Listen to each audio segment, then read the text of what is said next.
Então vamos lá, gente. O que é estilística literária?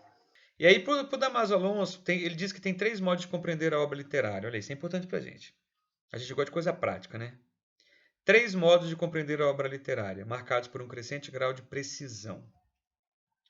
O primeiro é o do leitor comum, que não precisa analisar nem exteriorizar suas impressões. Olha que legal. É o leitor que lê por prazer, assim. Ele não tem nenhuma obrigação de fazer um estudo, uma análise. Ele diz que é uma intuição totalizadora que se forma no processo de leitura e que reproduz a intuição totalizadora que deu origem à obra, isto é, a intuição do autor. Essa leitura, cujo objetivo primário é o prazer, é o fundamento das outras espécies de conhecimento. Então, a primeira coisa que a gente olha na leitura é o leitor comum. É como eu li ali um ensaio sobre a cegueira como leitor comum. Não tive intenção nenhuma de, eu vou fazer isso porque eu preciso, porque eu estou lendo para dar aula, não. Eu já tinha dado aula para vocês, inclusive, mas eu falei, não, tenho que ler o ensaio sobre a cegueira, né? Agora dá para dar uma aula, né? Sobre ele, porque agora eu sei ele de cor e salteado, mas assim, porque li por prazer, não fiz um estudo. O segundo grau de compreensão é do crítico. Opa, aí já mudou. Aí o cara já não está mais apaisando, o cara já está aqui trabalhando. Cujas qualidades de leitor são excepcionalmente desenvolvidas, tendo ele uma capacidade receptiva mais intensa e mais extensa que a comum. O crítico exerce uma atividade expressiva, comunicando as imagens intuitivas recebidas. Ele transmite suas reações de modo criativo e poético, sem explicar o como e o porquê da produção da obra. A crítica é uma arte. A crítica é uma arte. Olha que legal isso aqui. A gente, por exemplo, quando o professor pede que vocês leiam uma obra e que vocês falem dela, você vê, eu sempre peço no final da. Quando a gente fez aquele seminário do. Eu penso um pouco como o Alonso. Quando a gente fez aquele seminário do Essa, que tinha o Primo Basílio, mais às vezes do que a gente fazia análise, né, ali dos elementos da narrativa, narrador, personagem, tempo, como aquela obra, assim, a entender a nossa percepção da obra, o que a gente achou interessante naquela obra.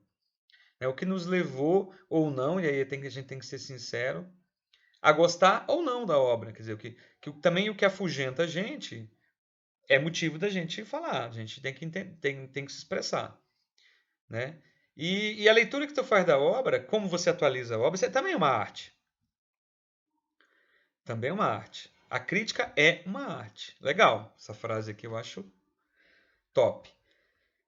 E aí o Damaso Alonso ele aceita a crítica impressionista, mas rejeita a história literária convencional. Então o Alonso ele prefere que a tua leitura pessoal do que uma história ali contada por alguém que determina a história da literatura, tá? E o terceiro grau de compreensão da obra é o da tentativa de desvendar os mistérios da criação de uma obra e dos efeitos dessa obra sobre os leitores. Surge aqui a intenção de explicar cientificamente os fatos artísticos, sendo essa abordagem científica a estilística. Aqui é que está uma parte muito legal. Entra o leitor. Então, nós, se a gente só se preocupar com o autor e com a obra, a gente esquece alguém super importante, que é o leitor. Quer dizer, por que essa obra causou aquele impacto no leitor? Né? Por que o efeito da obra no leitor? A gente olhar ali para a gente perceber isso. Esse impacto da obra no leitor, eu acho isso sensacional. Né?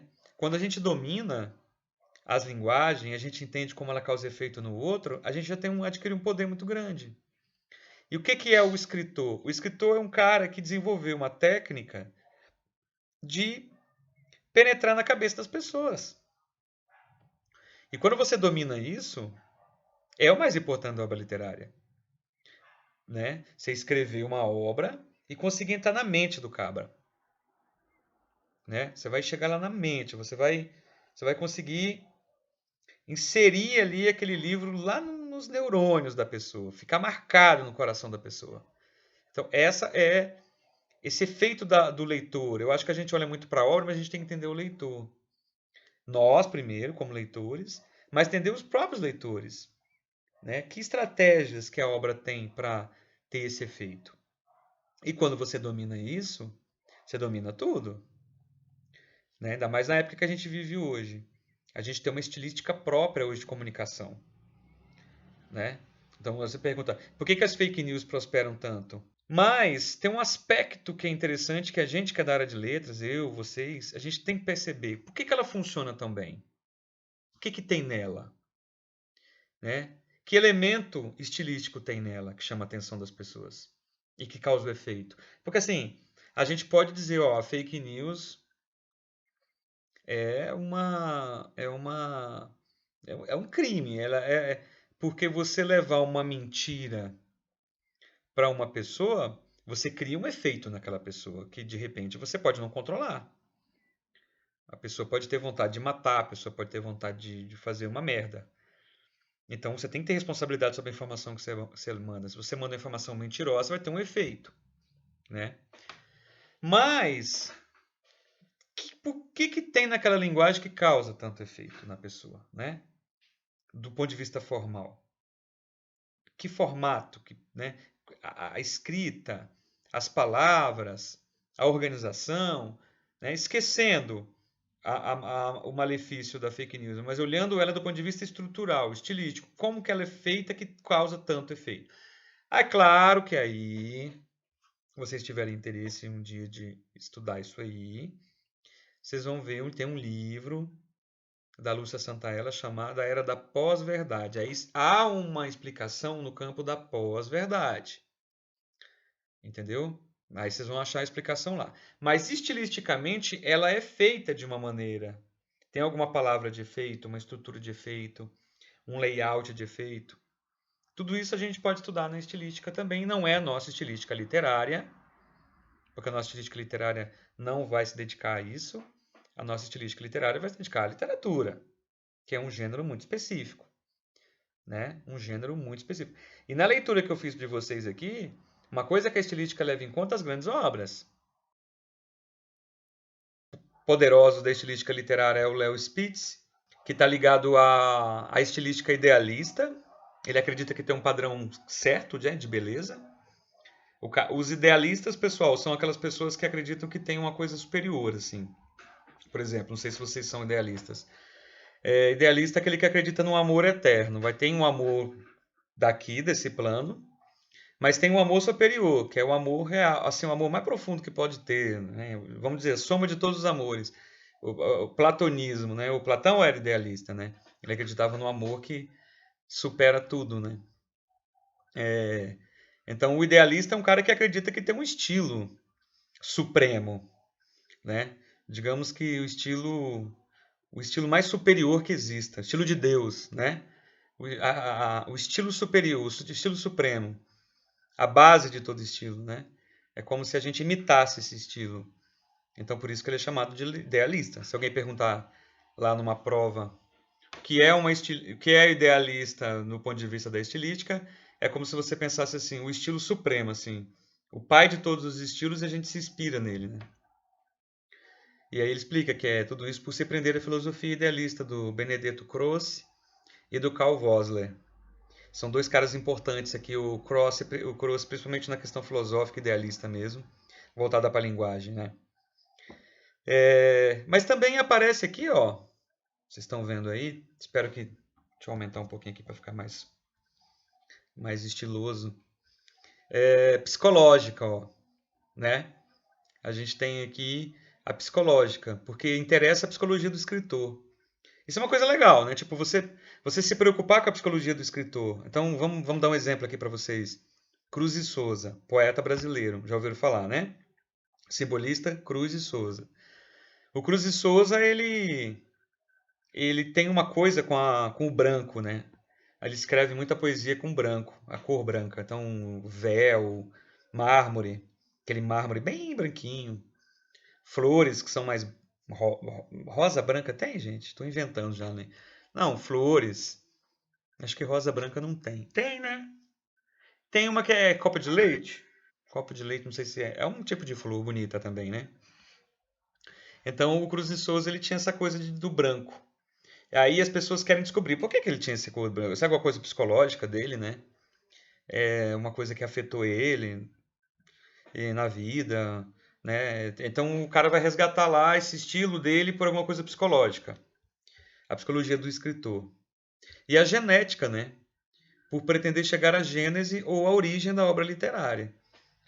Essa genética aqui, a gente pensa de genética, a gente pensa de gene, né? A gente pensa de hereditariedade, de sangue, mas ele está falando de outra coisa aqui.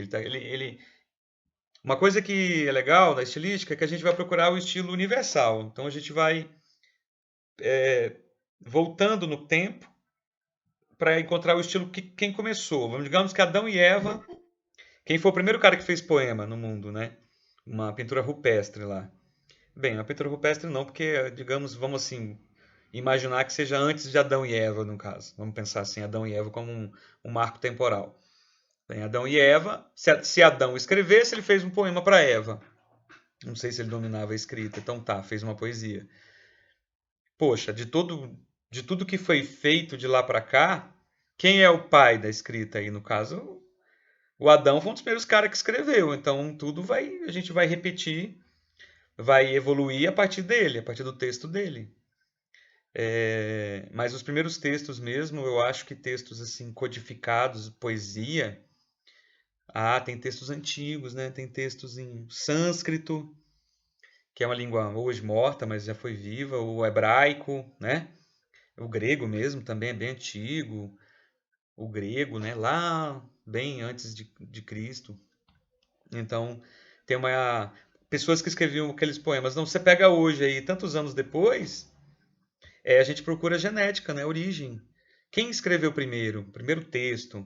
E aí, como ele se transformou hoje, depois de 2000 anos? Então, é esse genético nesse sentido, tá? Não é genético de DNA, né? Vamos fazer o exame de DNA para saber se é pai ou não. Não, é um genético diferente. É um genético que vai buscar a história da escrita ali. Como essa escrita veio evoluindo, né? Spitzer declara ter recebido da universidade uma sólida formação humanística, que contudo não correspondeu às suas expectativas. O divórcio dos estudos linguísticos e literários, ambos norteados por uma visão. Aqui em cima, tá, gente? Peraí. Norteados por uma visão historicista, deixou-o decepcionado, e daí nasceu-lhe a ambição de estabelecer uma ponte entre a filologia e a literatura, que seria a estilística. O que vem a ser a filologia? A filologia é uma área da nossa área de letras que não perdeu um pouco a força, mas era uma área que as pessoas estudavam as palavras, o sentido das palavras. Então, você pegar a palavra amor, você ia estudar a palavra amor lá na Grécia, era uma coisa. Aí você ia ver a evolução da palavra amor. A palavra amor em Roma. Aí depois a palavra amor em, na Idade Média, no Renascimento. Depois a palavra amor no enciclopedismo francês, na era napoleônica. Então você pegava a palavra amor e ia estudando determinados momentos. A gente aqui que estuda letras, a gente sabe que as palavras mudam o sentido de acordo com a época. E as pessoas vão mudando, dependendo de quem comanda o mundo, as pessoas elas vão as palavras vão perdendo sentido. As palavras elas vão modificando o sentido com o tempo, né? Então, o Léo Spitzer, ele fez uma ponte entre a filologia, que é essa disciplina que estuda o sentido das palavras no decorrer do tempo, e a literatura. Aí é que nasceu a estilística. Então, ele pegava um poema e ia lá olhar palavra por palavra, para ver o sentido daquela palavra, que ela tinha, que ela foi tomando, né? Porque, gente, nessa altura aqui já de letras que vocês estão estudando, vocês já perceberam que o que importa para a literatura não é o que se diz, mas como se diz. Pararam para pensar nisso? Tantos poemas de amor que tem no mundo, não dá para a gente somar 1 bilhão de poemas de amor? 1 bilhão. Dá tema amor? Então, separar a literatura por tema não é tudo, não é tão importante, mas o importante é separar a literatura pela forma de expressar aquilo, né? A forma de expressar o amor. Eu estava escutando, vou falar uma coisa nada a ver aqui para vocês, mas que tem tudo a ver. Sábado eu estava escutando as músicas do Tim Maia. Falei, nossa, professor, você tá bregão mesmo escutando as músicas. Eu tava escutando o Tim Maia. E eu falei, cara, o Tim Maia era um cara apaixonado, cara. Ele tava em busca de uma mulher pra ele casar. Isso é uma questão temática, né? Eu escutei 4 letras dele e falei, cara, vou escutar o Tim Maia aqui e tal, né? Eu falei, tinha uma música que eu gostava do Tim Maia que era a procura, a felicidade, eu acho, Procura da Felicidade. Puxa, esqueci o nome dela. Peraí que eu vou pegar o nome dela aqui. E essa música é uma música que me marcou, né? Ah, eu, eu, eu lembrei muito dessa música. Peraí que eu vou lembrar o nome dela. E a música fala disso, que ele quer ter uma família, que ele quer ter uma esposa, né? Tal felicidade. E aí eu escutei essa, depois escutei outra, depois escutei outra, escutei outra. Escutei 4 músicas. E aí eu fui pescando assim, sem anotar nada, só com a cabeça assim, lavando a área de casa. Olha aí, o professor lava a área, tá? Também. Ralando aqui. E aí eu escutando essa coisa do amor. E aí o que ele falava do amor, e aí o que estava ao redor do amor que ele dava, assim, em 4 músicas, em 4 canções que ele falou, né?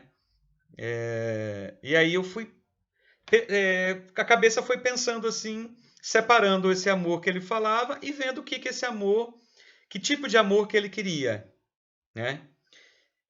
Isso é uma abordagem temática estilística. Ou seja, você vai pegar um autor, você vai olhar ele assim, tudo que ele tem, você vai ler ele bastante, e você vai percebendo os temas que ele gosta, né? Você vai catando os temas que ele gosta. No caso do Tim Maia, eu escutei várias músicas dele a manhã inteira, eu cheguei à conclusão, falei assim em casa, ó, Tim Maia é um homem apaixonado em busca de uma mulher para casar. Esse é o Tim Maia. Claro, estou aqui simplificando, né, gente, né? Mas assim, essa o que é estilística? É quando eu pego algum aspecto que se repete, né? Então, tem que ter uma repetição estatística. Esse é o conceito de Charles Babbage, né?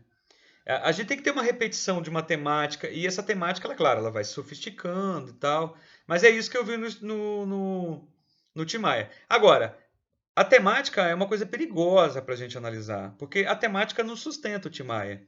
Não é pelo tema das músicas do Tim Maia que o Tim Maia ficou famoso. O Tim Maia ficou famoso pelo quê? Aspectos técnicos, que a estilística adota, uma estilística musical, que eu não tenho conhecimento. Aí teria que ser um professor de canto, que ele iria falar o seguinte, ó, gente, o Tim Maia, né, fez sucesso porque a voz do Tim Maia alcança esse timbre, essa nota, né, essa melodia. Aí vem um cara especialista em estilística fonética. Então ele ia pegar principalmente as coisas mais difíceis que o Tim Maia fazia com a voz, e aí ele vai fazer essa análise. Então, quando eu falei no começo da nossa aula que explicar a estilística, você explica em 5 minutos. O que é a estilística? A estilística é essa análise de uma expressão, né? Onde você vai percebendo as características, as peculiaridades excepcionais ou não tão excepcionais que constrói aquela expressão e que se repetem, marcas que se repetem, né? É claro que também podem ser marcas porcaria também, de repente, né? Um cantor que tem uma qualidade fonética péssima e também você vai perceber essa repetição. Então, aqui para a gente poder entender voltando ao que eu disse lá, literatura não é o que se fala. Então eu não posso falar assim, poxa, Tim Maia é famoso porque ele falou de amor, porque ele é um homem apaixonado. Não. É porque ele falou do amor, né, de uma maneira que o que mais importa para o Tim Maia é a qualidade técnica dele. Estilística fonética, estilística vocal, estilística musical, que não é a minha praia. E nem a nossa aqui, né? A não ser que eu sei que tem alguém que cante aí que entenda bem. Mas se eu for analisar a estilística temática, os temas os temas que o Tim Maia falava, desse amor que eu falei, essa conclusão que eu tive simples, ela não vai sustentar o Tim Maia como um grande cantor. Na verdade, por quê? Porque a literatura e a arte é mais não o que se diz, mas como se diz, né? Como que se diz é que é a grande sacada aí. Fechou? A gente volta para cá. A estilística de Spitzer, ele parte da reflexão de cunho psicologista, né, sobre os desvios da linguagem em relação ao uso comum. Pronto, aqui é top. Isso aqui é. Se vocês puderem anotar para mim aí, acho que pode fazer até uma tatuagem assim, ó. Desvio da linguagem em relação ao uso comum, né? Então, a gente usa, a gente vive, a gente tem a língua comum, a língua materna que a gente aprende. Tudo aquilo que a gente faz acima para se expressar, esse desvio da linguagem que a gente usa um pouquinho para cima, é estilo, é estilística. Tá? A gente pode colocar no pacote da estilística. Aquela pessoa que gesticula muito, porque ela acha que só falar não é suficiente. Ela dá um plus assim a mais, ela dá uma marca a mais assim. Esse desvio da linguagem em relação ao uso comum. Então, essa frase aqui é sensacional. O desvio da linguagem em relação ao uso comum. Desvio. Aquele pouquinho a mais que você coloca, aquele cara que fala exagerado, né? Ele conta uma história assim, ele exagera, né? Não, o cara estava andando de moto ali, ele estava 180 e bateu de frente num elefante. O cara, ele amplia, né? Porque ele está querendo atingir a expressão para a história ser melhor. É um desvio da linguagem. Você tem a linguagem morna, comum, e aí você quer aquecer ela. Aí tu aquece com mais dados, com mais, né? Todo mundo tem um amigo assim, ou nós somos assim, né? Quando a gente quer falar alguma coisa. O professor tem muito disso, falar, tentar se expressar da melhor forma possível, né? Como se aquilo fosse acima da linguagem, fosse um desvio para que a gente possa entender. Contando uma história, uma piada, né? As figuras de linguagem, por isso que é tão importante a estilística. As figuras de linguagem, você fala por metáforas, por pleonasmos, você fala por hipérboles, né? Ah, o cara ganhou dinheiro. Não, o cara ganhou muito dinheiro. O cara tá comendo dinheiro. Tá comendo dinheiro, tá até gordo que tá comendo dinheiro mesmo. Então, esses exageros estão ligados também à estilística. Ou quando a gente também faz uma coisa errada que a gente minimiza, né? Aí vem o eufemismo, né? Eufemismo é quando a gente quer reduzir o impacto de alguma coisa que a gente fez. Então, bem, já deu para perceber que as figuras de linguagem, as figuras de expressão, as figuras de temáticas, elas existem. Elas são coisas da estilística que a gente estuda, a gente procura. A principal de todas é a metáfora. É a mais top de todas. Né? A metáfora é a figura de linguagem própria da literatura. Não é aquela metáfora lenta, não. Depois eu vou explicar para vocês a metáfora top de todas. A metáfora mais perfeita, que não é comparação, analogia, não, tá? A metáfora é um trem difícil de fazer. Beleza. Uma emoção, uma alteração do estado psíquico normal provoca um afastamento do uso linguístico normal. Um desvio da linguagem usual é, pois, o indício de um estado de espírito não habitual. Olha o que o Espírito diz aqui. Que quando você está no estado de espírito não habitual, você usa um desvio da linguagem. Você está triste, você vai usar uma linguagem mais triste. Você está alegre, você vai usar uma linguagem mais alegre. Então depende do teu estado de espírito. Ainda mais artista, né? O estilo do escritor, a sua maneira individual de expressar-se, reflete o seu mundo interior e a sua vivência. Spitzer concebeu um método de estudo de estilo que chamou o círculo filológico. Consistia, bem resumidamente, no seguinte: ele inicialmente lia e relia, paciente e confiantemente. Ok, aquela que eu falei para vocês da análise. Ó, né? A gente tem que fazer análise, a gente tem que ler, tem que reler, tem que olhar. Uma obra de grande artista, pois a escolha do autor já pressupõe uma valoração. Né? Graças à intuição, ele encontrava um traço estilístico significativo. Olha aqui a intuição que eu falei, ó.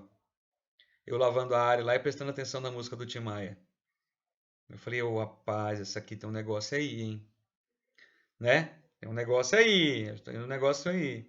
É igual o Machado. né? A gente acha que lê Machado. Quando a gente vai ver Machado, tem temas que Machado não fala. Machado não era abolicionista nos romances.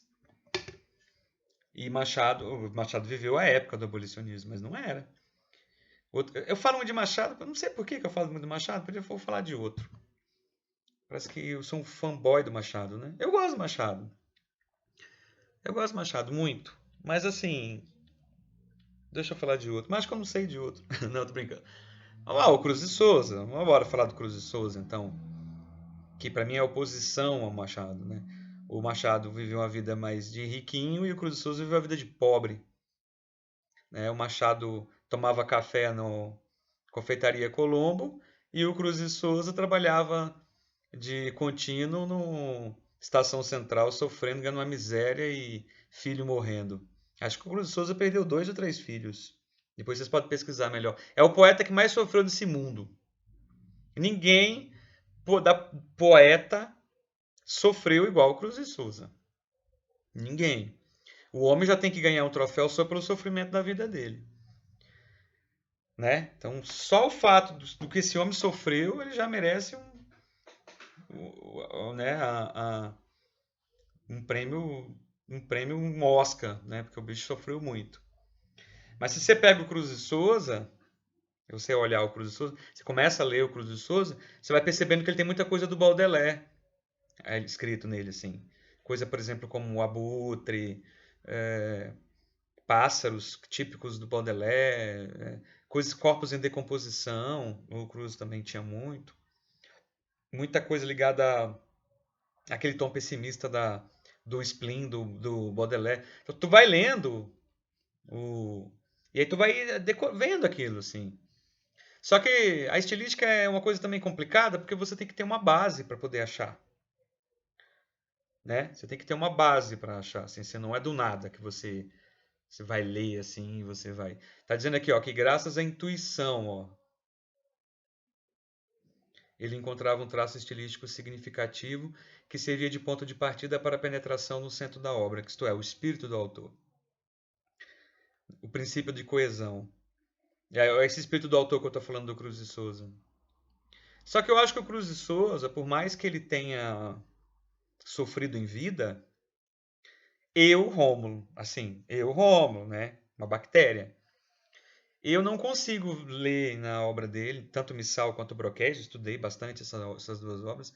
Eu não consigo ver o Cruz de Souza ali dentro. Eu vejo o Cruz de Souza se eximindo, ele se coloca como fora da obra dele, e ele projeta a obra dele meio baudelariano. Ou seja, não é ele que sofre, ele está de boa, quem sofre é os outros. Mas é ele que sofria, na verdade. Mas com o tempo você vai lendo, assim, você, por exemplo, você lê um livro de José de Alencar. Ele lê um livro dele, né? O segundo, a tua cabeça já vai achar coisas parecidas, assim, marcas de estilo dele, que é próprio. No terceiro, tu já vai carregar uma série de coisas. Pô, esse aqui parece com aquele ali, né? Tem um traço ali e tal, né? O quarto você já tá, né? E aí você tem que anotar também aspectos, né? Que você tenha contrapontos. Isso é um pouco da estilística. Isso é importante para a estilística. Então, o Spitzer, ele coloca umas coisas que a gente não vai precisar disso, tá? Do que o texto que eu estou lendo aqui, o Spitzer quer descobrir o espírito do autor, o que o autor estava... A gente não quer isso. A gente já descobriu que não precisa saber o que o autor...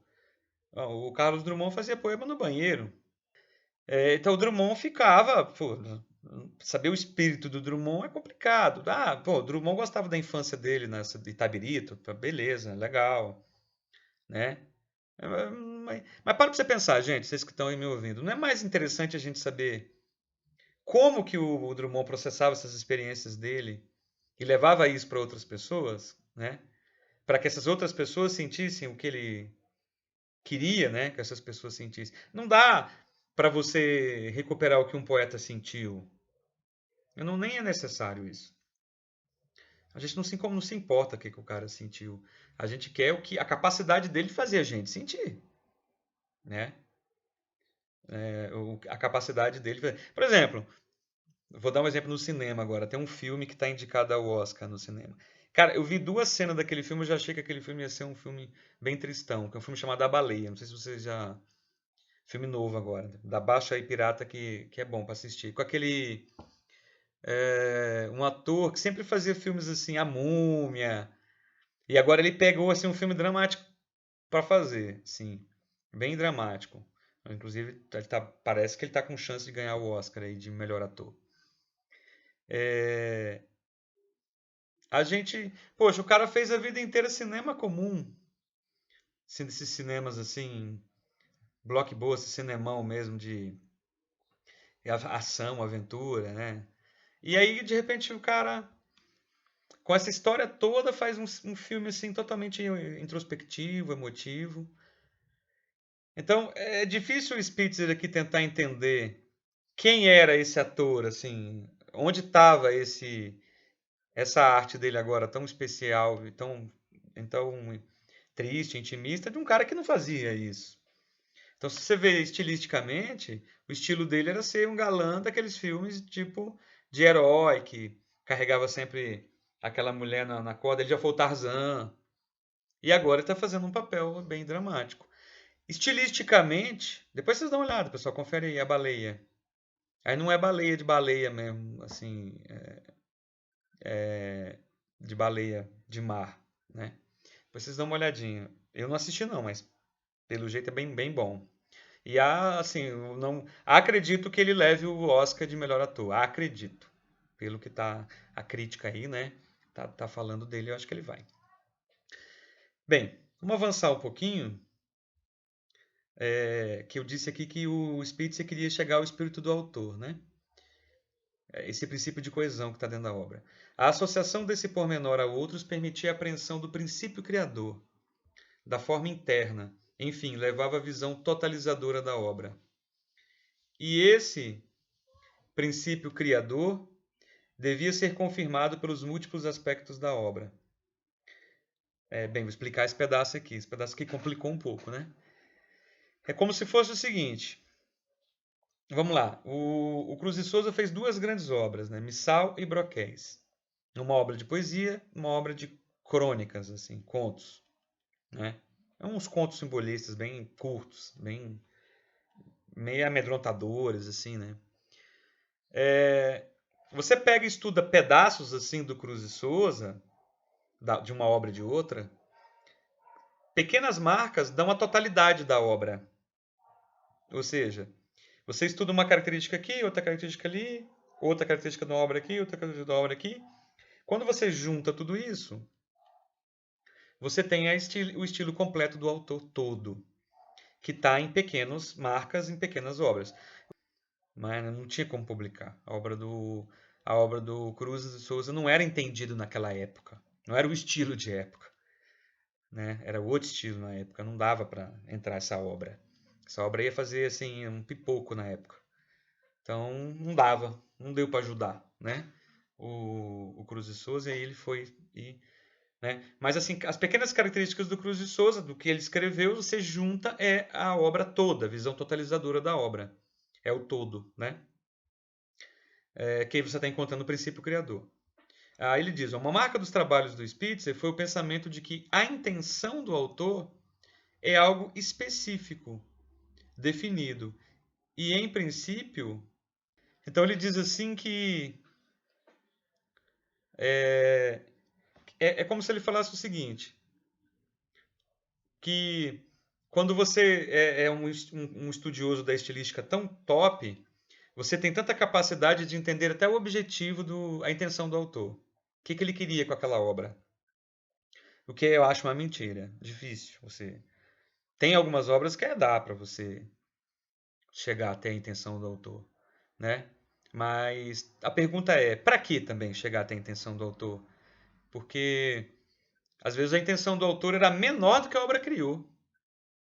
Uma vez perguntaram para o Drummond numa palestra que ele deu na Academia Brasileira de Letras, chegou assim um monte de acadêmicos falando um monte de coisa sobre a obra dele e tal. Ele parou assim e falou assim: Olha, gente, vou ser sincero com vocês. 50% do que vocês estão falando eu nunca imaginei, nunca pensei. Então, muito doido, né? Então, gente, na verdade, o Spitz ele queria chegar lá à intenção do autor. Que a gente conseguisse, analisando os textos, analisando assim, ó, palavra por palavra, o estilo dele, até chegar lá na intenção do autor, encontrar ele lá. Esse é o objetivo. E ele diz aqui, ó, que para você fazer isso, você tem que ser dotado de excepcional acuidade de observação, de intuição rara e de vastíssima cultura. E aí, esse é o Spitz, né? Ele empreendeu trabalhos de valor, principalmente sobre os autores franceses, Rabelais, Racine, La Fontaine, Diderot e Proust. Destes aqui, todos são escritores difíceis. E Spitzer, você viu? Que ingrediente que o Spitzer usou? Observação, intuição, vastíssima cultura, né? Para poder linkar, né? Para poder fazer conexões com história, conexões com a arte, né? Com folclore, ainda mais o Rabelais aqui, ó, que é muito folclore, né? Francês e tal. Que o Bakhtin estudou muito, o Rabelais. O Rabelais e o Proust, que é o mais difícil de todos esses cabras aqui.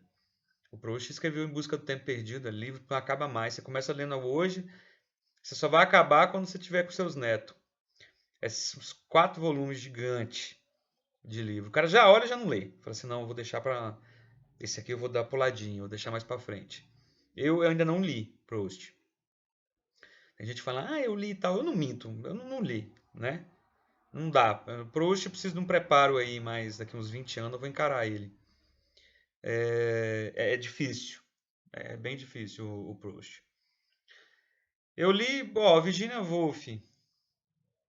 Eu li, que me marcou, assim. Eu li Virginia Woolf e o Mr. Dalloway, que é a mãe da Clarice Lispector, né? Clarice Lispector, o estilo da Clarice é o estilo da Virginia Woolf. Olha a estilística falando assim. Você pega o estilo feminino, a visão, a cosmovisão da mulher, a forma de escrita, descritiva da Clarice Lispector, famosa, né? Clarice, que tem um livro ruim, que é A Hora da Estrela, eu não gosto. Muito pobre, eu acho. E o Spitzer. Eu queria comentar essa coisa aqui de excepcional cuidado de observação. Gente, a gente que mexe com literatura, né? Eu sou professor, vocês também mexem com literatura, gente. Não vocês fugirem, tá? Vocês são acadêmicos, já não tem mais jeito. Você já descobriu o segredo, não tem como sair. É tipo uma máfia. Uma vez que você já entrou, não tem como mais sair, tá? Agora todo mundo aqui mexe com literatura, ou com a linguagem, isso é uma coisa. Você vê que ele não dá um método, assim, ele diz coisa difícil. Ele diz assim que o Léo Spitzer ele tinha uma excepcional acuidade de observação, tinha um talento para olhar, um talento para ler. Vocês não acham que tem gente que tem uma facilidade para ler e ver coisas assim que a gente acaba não vendo? É o que ele chama aqui de excepcional acuidade de observação. Eu acho que sim. Intuição rara. Muita coisa a gente tem intuição, né? A gente acaba não ler a obra e falar, é isso e tal. É por isso que eu gosto de fazer seminários sobre obras, sobre percepções, né? A academia fica tão preocupada em fazer aquelas análises científicas que esquece o mais importante, que é a percepção que a gente tem da leitura. A gente não vive fazendo trabalho científico a vida inteira. Eu, por exemplo, eu li Mr. Dalloway e li Orlando, da Virginia Woolf, que eu falei pra vocês que é a mamacita da Clarice. O estilo assim, cara, bate. Assim, você vai dando uma olhada assim, você vai vendo que bate. Eu não escrevi, não escrevi, tá certo. O que eu não escrevi foi no meu blog. O que eu não escrevi foi é, eu não escrevi do ensaio sobre a cegueira. Eu não escrevi. Não sei o que eu vou escrever, talvez eu nem vou escrever nada. Eu li ele todinho. Eu acho que eu não vou ler, não vou escrever. Vou ver, vou pensar ainda alguma coisa. Então, mas assim, discutir ele com a pessoa sem precisar fazer um texto científico. É claro que na academia a gente tem que produzir, mas quando você comenta com alguém as coisas de um filme que você assiste ou de um livro, você também revê a tua observação um pouco pela tua intuição. Eu acho legal isso, tá? Bem, prosseguindo. Seus estudos são independentes uns dos outros, adaptações do seu método à natureza específica de cada obra estudada. e não se apresentam em linha coesiva. A obra mais acessível para um contato com a estilística de Spitz é a coleção de ensaios intitulada Linguística História Literária. Então, assim, resumindo, o Spitz aqui é um cara que tinha um talento de ver elementos estilísticos através da sua observação refinada, né? Então ele conseguia penetrar na obra e tentar chegar lá na intenção do autor, lá na alma do autor. Era o que ele queria fazer, chegar lá no âmago, né? Lá no cerne da obra estava o autor lá. O autor era isso que ele almejava, né? Captar a ideia do autor ali, o que o autor realmente quis, né, com aquilo. Aí a gente vai mudar um pouquinho da estilística do Spitzer para o Eric Auerbach. Esse cabra que eu já li o texto dele, é muito grande a obra desse cara. Ele é o maior, assim, de estilística comentada. Ele é dono também de uma incomensurável cultura, empreendeu uma obra gigantesca considerada o mais vasto, o mais abrangente, o mais profundo e erudito estudo de estilo que já se produziu. Você imagina. Imagina, o cara nasceu em 92 e morreu em 57. Tempo bom que ele viveu para a área das letras, hein? Você pega um Camões, por exemplo. O Camões quis fazer versos de decassílabos. Todos os seus 5.000 e poucos versos. E ele fez uma coisa assim. O Camões ele tem uma sacada que é. Ele fez versos heróicos, normalmente com a 4 tônica, sexta tônica. Quarta sílaba tônica é sexta tônica e é 10. Fechou, né? Só que ele fazia umas coisas lá dentro que ele repetia muito, que era uma fonética fricativa na quarta, né? Ele repetia isso. Então, o fato dele repetir isso, ele repetindo, né? Além de que consolida o estilo dele, você capta isso aí, é a expressão, é o desvio da língua normal para expressar. Ele está expressando. Né? Aí você pega, por exemplo, o Patativa do Assaré, que né, perguntaram para ele como é que se tinha que para fazer poesia tinha que usar o C. Não sei se vocês já viram isso. Tudo tem que usar o C, né? E aí ele faz a poesia. Se um dia nós se gostasse, se um dia nós se queresse, se nós dois se empareasse, se sozinho nós dois dormisse, se sozinho nós dois vivesse. E aí ele vai construindo um poema do sertão usando o si. O nome do poema chama-se Ai se cesse. A maior repetição desse estilo, do ai se, ai se cesse, ai se fosse, né? Então concordo sim, é a repetição. Pode colocar, é essa base do princípio estilístico. Tanto é que o Charles Bailey, né? Ele tem um método estatístico. Ele conta quantas vezes repete o estilo. Então é sim, tranquilo, é isso aí mesmo. O Eric Auerbach, ó que bonito o nome, hein? Eric Auerbach, nome de cerveja, né? Cerveja, Auerbach.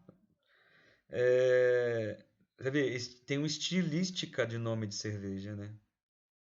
Tem a samba também, mas samba eu acho que é uma cerveja. Aí porque tem os nomes mais chique, né? Bem, aí ele usa um método sincrônico e diacrônico. Vamos lá, vamos relembrar isso aqui lá atrás. Vocês, o que é o método sincrônico e o método diacrônico? Sincrônico é aquele que você analisa a obra sozinho. Sozinho. Sem olhar para o lado nenhum. Você pega a obra lá e pega as frases, palavras, uma por uma, assim. Deixa eu ver se tem metáfora aqui. Pá, olha. As figuras de linguagem. Faz um checklist. E o Eric Auerbach, ele faz a sincrônica e faz a diacrônica, que é aquela diacrônica quando você vai pesquisar com outros tempos. Você vai confrontar, por exemplo, o Cruz e Souza com Baudelaire e vai confrontar lá, por exemplo, lá com o romantismo de outro artista. Você faz confrontos, assim, você pega um artista nessa época com outro de outra época, houve influência, essas coisas. Diacrônico, quer dizer, dois tempos. Dois cronos, né? Dois tempos. Tá? E essa obra aqui, Mimese, Representação da Realidade da Literatura Ocidental, de 46, eu até tenho essa obra ela tem 20 ensaios separados, né, sobre textos que cobrem um espaço de 3.000 anos, o cara estudou. Do Velho Testamento até a Odisseia, os irmãos Goncourt e a Virginia Woolf. O cara estudou 3.000 anos de literatura, gente, é brincadeira, né? E por que que ele estudou isso? Porque o objetivo dele, nada mais, nada menos do que aprender os vários modos, porque a experiência dos homens, histórica, social, moral e religiosa, tem sido representada em forma literária nas várias fases da cultura ocidental. É aquilo que eu dei exemplo do amor. Como que o amor era tratado na época dos gregos? Como que o... vamos fazer diferente? Como é que o casamento era visto na época dos gregos? Eles não gostavam. Como que o casamento era visto na época romana? Melhor. Porque para Roma era importante você juntar o império, então você tinha ali os visigodos, os etruscos. A Roma tinha três povos ali, muito loucos, que cresceram e precisavam também dessa. Né? Ah, como é que era o casamento na Idade Média? Importante do ponto de vista tribal, importante de vista da monarquia. Né? Então, a filha do rei casar com a filha de outro rei juntava impérios. Né? Então, se a filha. Pô, a Leopoldina, gente, tem uma história brilhante, né? Que ela... Então, o casamento ele muda. Então, o Airbal fazia isso. Falou, vamos ver como é que as coisas mudam no decorrer do tempo. Né? O casamento visto hoje. Né? Hoje, o casamento é muito mais bem visto do que na época da Grécia. A Grécia viu o casamento como uma involução. Né? O primeiro passo para você subir de vida era descasar. Porque o casamento era visto para quem? Para as classes escravas. Né? Tanto a mulher quanto o homem de condição social mais rica não casava. Né? Porque era meio que andar para trás. Em Roma já não. Na época romântica, o casamento foi muito importante para consolidar a célula máter da sociedade. A burguesia era consolidada na família. Pai, mãe, filhos trabalhavam, ganhavam dinheiro, ficavam ricos. Né? Tanto a burguesia ali do século XIII, quanto a burguesia lá na frente, francesa, lá do Napoleão de 1800. Tem duas burguesias, gente. A gente vai estudando esse trem e vai percebendo que tem duas burguesias. Tem a burguesiazinha lá do século XIII, pós-Idade Média ali, né? E que era feito através, assim, ao redor dos castelos das famílias reais, dos condes, barões, né? Tinha aquele no Game of Thrones, né? As famílias nobres que tinham suas terras e ao redor ficava aquela pobraiada toda doida ali, trabalhando e ganhando dinheiro. Então chegou um ponto que esses que ficavam ao redor ali formaram cidades ao redor dos castelos porque vendiam coisa, ganhavam uma grana violenta, começaram a ficar mais ricos do que os caras do muro.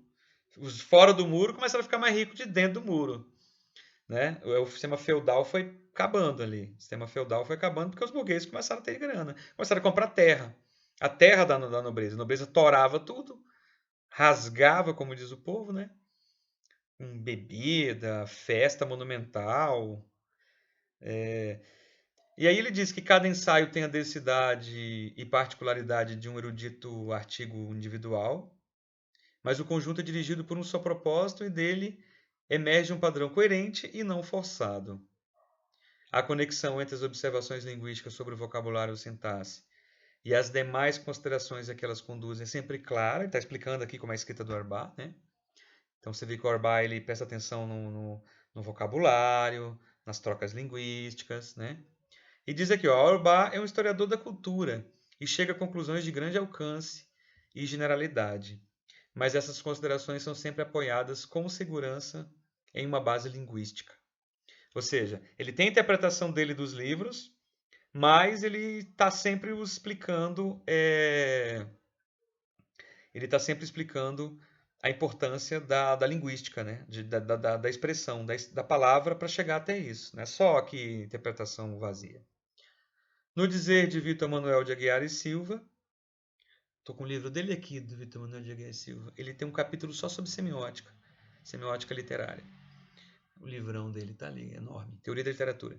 Em vez do nexo entre o estilo e sentimento, que encontramos na teoria spitzeriana, aparece em Auerbach a vinculação entre estilo e ideologia, entre estilo e concepção da realidade. Está no livro Teoria da Literatura, é isso que eu estou falando. Estou até olhando para ele aqui, ó, página 595. É enorme esse livro.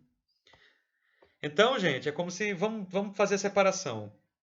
O Auerbach acredita que os escritores escreviam e faziam parte de um grande grupo ideológico. E o Spitzer acredita que os escritores, o que você busca nele é o sentimento que dele, é o sentimento que ele está pensando, que ele está sentindo. Então a gente tem diferença aqui, ó. Se eu cobrasse numa prova, assim, ó, marque a alternativa correta. Spitzer. Tava a letrinha A lá. Spitzer, tava a letrinha A. Sentimento. B, ideologia. Você ia marcar no sentimento. O Spitzer acha que a obra de arte é feita escavando o sentimento do poeta. Agora, se você colocasse assim, Auerbach, sentimento, ideologia, você marcava ideologia. Porque o escritor não é só sentimento, o escritor também vive no momento, precisa de dinheiro, vive numa ideia, tem sua religião, tem sua sociedade, tem sua casa, sua família, suas influências. O escritor não é um ser flutuante no mundo, é um ser comum, como nós, que recebe suas influências políticas, ideológicas, sociais, financeiras, né? Bem, e aí na corrente de estilística literária deve ser mencionada também a doutrina de Dámaso Alonso, que é poeta, filólogo e linguista espanhol. E em sua obra Poesia Espanhola, ele inclui capítulos teóricos em que o autor expõe suas ideias estilísticas. E ele estuda vários poetas do século de ouro, muita galera de lá, né, da Espanha, incluindo Góngora. Vocês estudaram o Barroco, tem o Góngora, o gongorismo, que tinha o conceptismo e o gongorismo. O gongorismo é o cara que rebuscado e tal, né? E o Damaso tá com esse acento, mas a gente fala Damaso Alonso, ele faz uma apologia da estilística literária.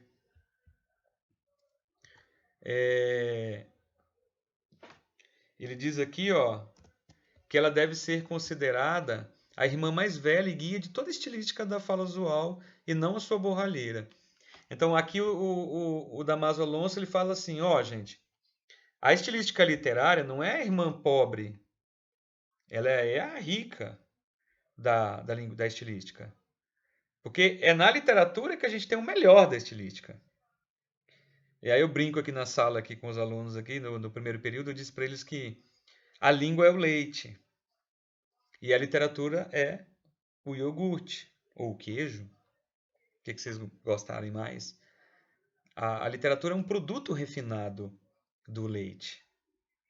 O leite é o leite, você vai tirar lá da vaca. Tá, beleza, a natureza deu. Mas o que o homem vai trabalhar em cima dessa língua?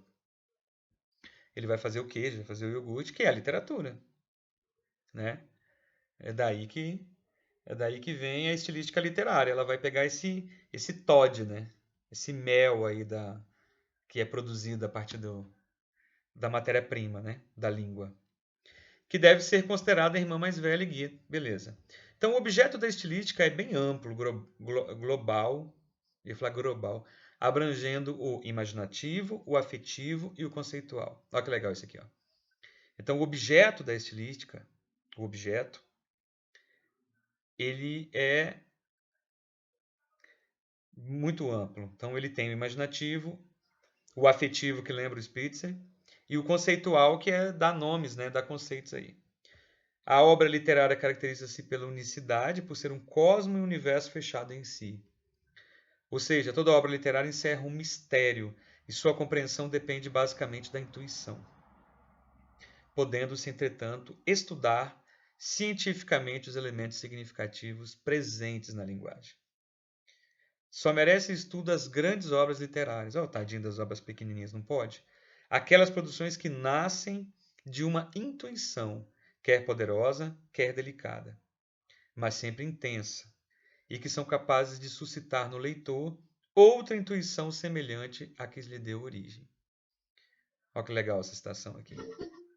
A obra move-se, pois, entre duas intuições: a intuição criadora do autor e a intuição atualizadora do leitor. E aqui eu acho que a gente tem um ponto muito importante.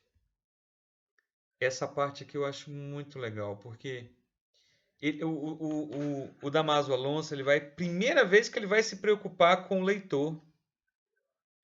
Porque se você parar para pensar aqui, eu vou fazer um resumo para vocês aqui, do contato que eu tenho com desses caras da estilística. Se você pegar o Léo Spitzer, para ele, o que mais que importa tudo é a cabeça do escritor, o coração do escritor. Tudo começa do escritor. É o escritor que pensa, que sente, que produz, que escreve e que dá para o mundo. Tá aqui, ó, o filhote. Tá, toma, que o filho é teu. Agora eu quero que vocês sintam o que eu senti.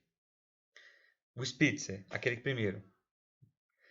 E aí a gente tem o Urbach, e o Urbach fala assim, não, calma aí, esse escritor ele não é só um coração, né?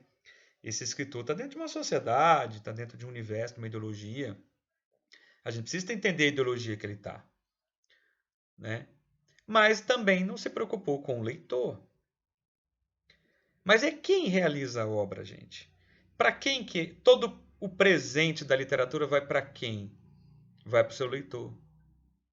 A qualidade da literatura está no leitor, né? É como você produzir um produto para uma pessoa que não vai saber usar, né? Você faz ou você não gosta, né? Por exemplo, você faz lá, o cara se mata lá 3, 4 horas fazendo um prato gourmet lá, você bota o cara fala, não gosto. Se tivesse um espetinho, eu curtia mais. Então, é o leitor que realiza, né? Sem o leitor, não tem. Então, ó, essa frase final aqui é top, ó. A obra move-se, pois, entre duas intuições. A intuição criadora do autor, claro, a gente tem que valorizar o autor, não tem sem sombra de dúvida, mas a intuição atualizadora do leitor. Porque é o leitor que atualiza a obra. E eu gostei dessa palavra atualizar. É o que eu penso. Ó, a obra da Virginia foi escrita em 1919, Mr. Dalloway, eu acho. Não sei, vou pesquisar, mas ficou ali. Entre 19 e no máximo 30. Foi escrita ali, naquele momento ali. Eu li agora em 2023, 22. Aí eu li a obra e vou comentar com os meus alunos. O que eu estou fazendo? Eu estou atualizando a obra.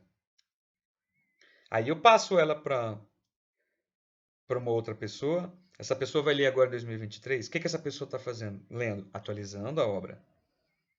Então a gente pega uma obra lá de Homero, né? Que amarrava cachorro com linguiça lá atrás. O cara está lendo ela agora, está atualizando. O cara faz um filme, está atualizando. Sai filmes aí sobre obras, está atualizando a obra. Então, a obra não é só aquele momento que ela foi feita. Ah, vamos lá voltar lá para entender e bater palma para ele. Beleza? A gente faz isso.